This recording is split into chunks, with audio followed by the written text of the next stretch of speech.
Hello friends, જય હિન્દ જય ભારત સાથે ગીતા ખત્રી યુટ્યુબ ચેનલમાં આપનું સ્વાગત છે.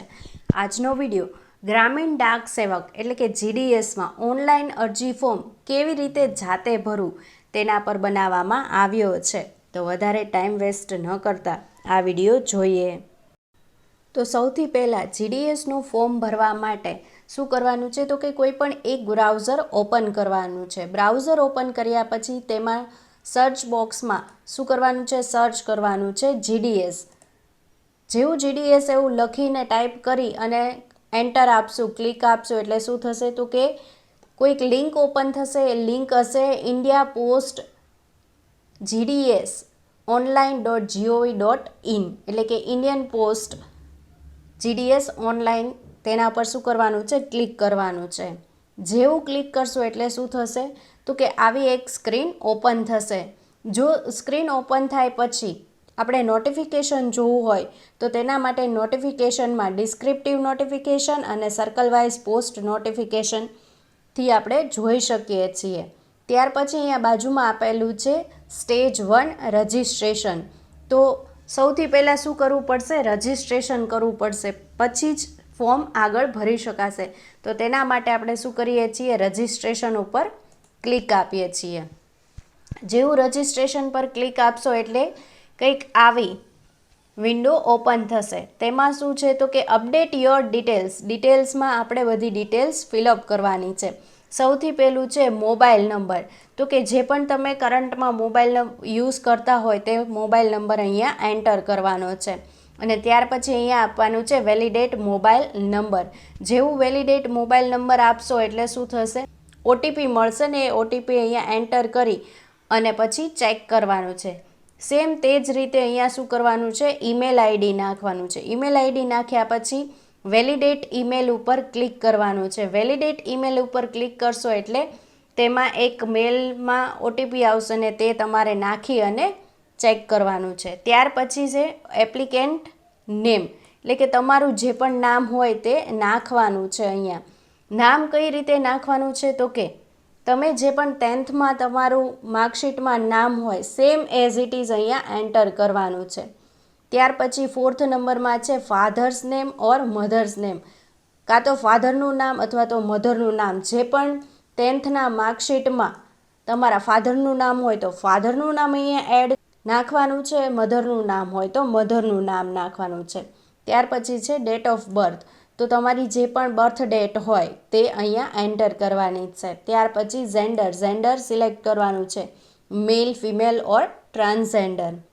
ત્યાર પછી છે કોમ્યુનિટી સિલેક્ટ કરવાની છે. અહીંથી અનરિઝર્વ હોય, અનરિઝર્વ ઈડબ્લ્યુએસ હોય, ઓબીસી હોય, એસસી હોય, એસટી હોય, જે પણ તમારી કોમ્યુનિટી છે તે સિલેક્ટ કરવાની છે. ત્યાર પછી અહીંયાથી છે circle in which secondary school pass એટલે કે તમે કયા સ્ટેટમાંથી, કયા સર્કલમાંથી સેકન્ડરી સ્કૂલ પાસ કરી છે, 10th પાસ કર્યું છે. તો અહીંથી જે પણ રાજ્યમાં તમે 10th પાસ કરેલું છે, 10મું પાસ કરેલું છે તે અહીંથી સિલેક્ટ કરવાનું છે. ત્યાર પછી છે year of passing secondary school. જો કે 10મું ધોરણ કયા યરમાં પાસ કર્યું તે યર અહીંથી સિલેક્ટ કરવાનું છે. ત્યાર પછી છે enter the tax show below એટલે કે અહીંયા જે પણ બાજુમાં ટેક્સ આપેલું છે, કેપ્ચા કોડ આપેલો છે તે એન્ટર કરી અને ત્યાર પછી અહીંથી શું કરવાનું છે, સબમિટ કરવાનું છે.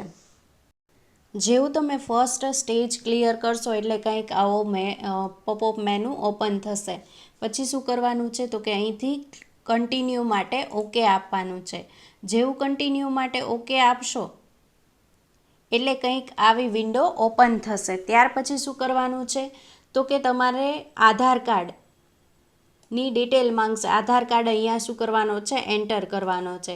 ત્યાર પછી અહીંયા આપ્યું છે are you person with disability. જો કોઈ ડિસેબિલિટી હોય તો ક્લિક કરવાની છે. અહીંથી યસ સિલેક્ટ કરશો એટલે ટાઈપ ઓફ ડિસેબિલિટી, કયા ટાઈપની ડિસેબિલિટી છે, કેટેગરી એ, કેટેગરી બી, કેટેગરી સી, કેટેગરી ડી અથવા ઈ તે સિલેક્ટ કરવાનું છે. અને અહીંથી પછી સિલેક્ટ કરવાનું છે પીડબ્લ્યુડી સબ કેટેગરી કઈ છે તે સિલેક્ટ કરવાનું છે. ને નો આપશો એટલે આ બંને ઓપ્શન ડિસેબલ થઈ જશે. ત્યાર પછી languages study in secondary school. Secondary સ્કૂલમાં કઈ લેંગ્વેજમાં ભણ્યા છો તે અહીંથી આપણે ગુજરાતી સિલેક્ટ કરશું એટલે સિલેક્ટ થઈ શકશે. ત્યાર પછી વેધર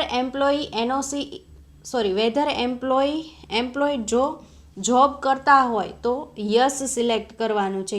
યસ સિલેક્ટ જેવું કરશો એટલે વેધર એમ્પ્લોય એનઓસી, તો એનઓસી તમારી પાસે છે કે નહીં અવેલેબલ, જો હોય તો યસ આપવાનું છે, જે નો હોય તો અહીંયાથી નો આપવાનું છે, અને જો તમે અત્યારે જોબ ના કરતા હોય તો નો આપવાનું છે. ત્યાર પછી અહીંથી ફોટો અપલોડ કરવાનો છે ચૂઝ ફાઇલ કરીને, અને ત્યાર પછી અપલોડ સિગ્નેચર સિલેક્ટ કરી અહીંથી ચૂઝ કરીને પછી સબમિટ બટન આપવાનું છે. સબમિટ બટન પર ક્લિક કર્યા પછી કંઈક આ રીતના શું થશે તો કે જે પણ આપણે રજિસ્ટ્રેશનમાં ડિટેલ આપી છે તે બધી ડિટેલ અહીંયા શો કરશે.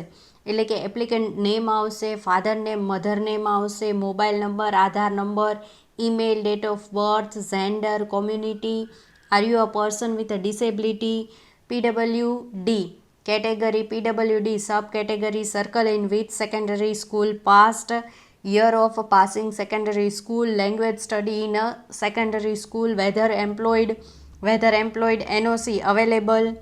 આ બધું જ ચેક કર્યા પછી અહીંયા શું કરવાનું છે, ઓકે ક્લિક આપવાનું છે કે હું આ ડિક્લેરેશન આપું છું, અને ડિક્લેરેશન કર્યા પછી શું કરવાનું છે, સબમિટ બટન ઉપર ક્લિક કરવાનું છે. જેવું સબમિટ બટન ઉપર ક્લિક કરશો એટલે શું થશે તો કે એક રજિસ્ટ્રેશન નંબર આવશે અહીંયા, dear candidate you registration has been completed successfully, એટલે કે જે પણ આપણે રજિસ્ટ્રેશન માટેની ડિટેલ આપી છે એ સક્સેસફુલી કમ્પ્લીટ થઈ ગઈ છે, અને એક રજિસ્ટ્રેશન માટેનો નંબર અહીંયા આવશે. તે શું કરવાનો છે, ક્યાંય સાચવીને મૂકી દેવું હોય તો સાચવીને મૂકી દેજો, સ્ક્રીનશોટ પાડતા હોય તો સ્ક્રીનશોટ પાડી લેજો, અને પછી આપવાનું છે કન્ટિન્યુ ટુ અપ્લાય.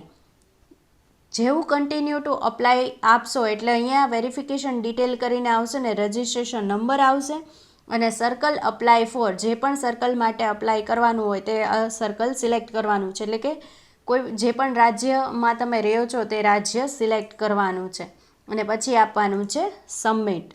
પછી અહીંયા ડિટેલ નાખ્યા પછી એ વેરિફિકેશન ડિટેલમાં registration number, circle apply for, enter OTP અને enter the text show below, એટલે કે કેપ્ચા કોડ નાખીને પછી શું કરવાનું છે, નેક્સ્ટ પર ક્લિક કરવાનું છે.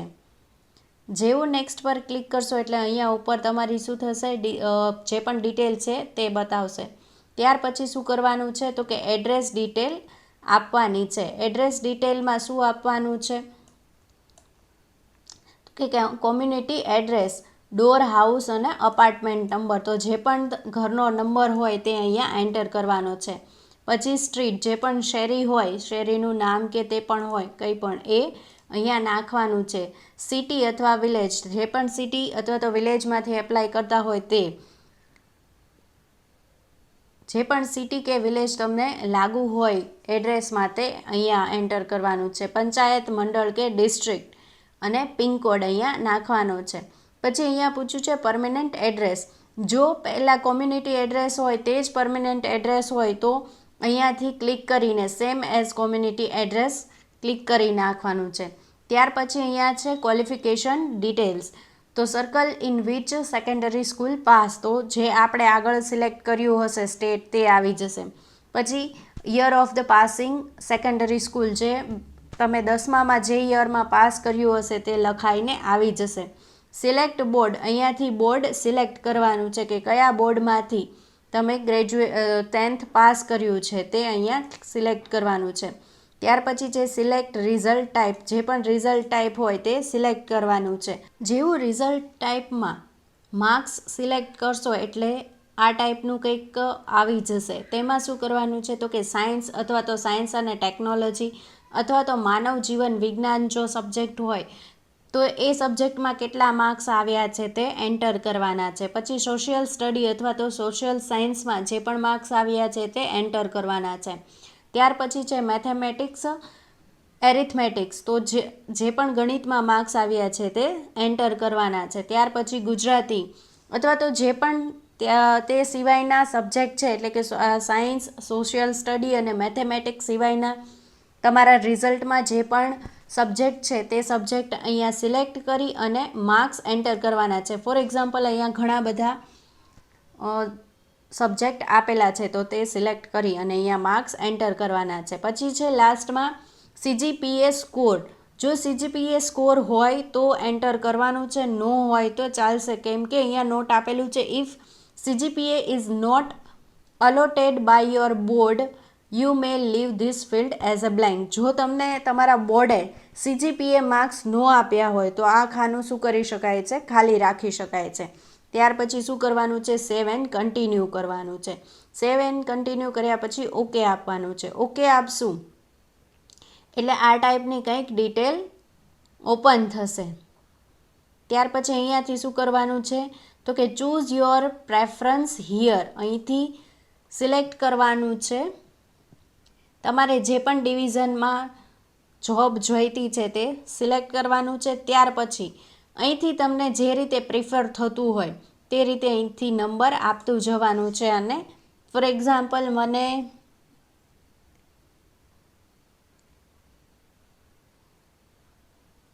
આ છે તે અહીંયા પહેલું રાખવું છે તો પહેલું રાખી શકાય, આ બીજું રાખવું છે તો બીજું, એ રીતે પ્રેફરન્સ તમારે આપવાની રહેશે. એકવાર પોસ્ટની પ્રેફરન્સ આપ્યા પછી અહીંયા ડિક્લેરેશન વન્સ આપેલું છે, આઈ હિયર્ડ બાય ડિક્લેર ધેટ.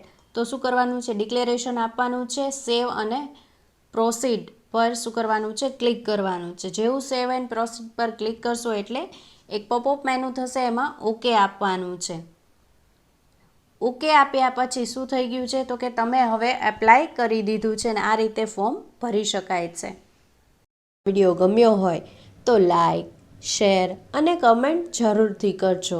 અને હા ફ્રેન્ડ્સ, સબસ્ક્રાઈબ કરવાનું ભૂલતા નહીં. સાથે સાથે બાજુમાં આવેલા બેલ આઇકનને જરૂરથી પ્રેસ કરજો, જેથી કરીને નવા આવનારા વિડીયોની નોટિફિકેશન મળતી રહે. Thank you.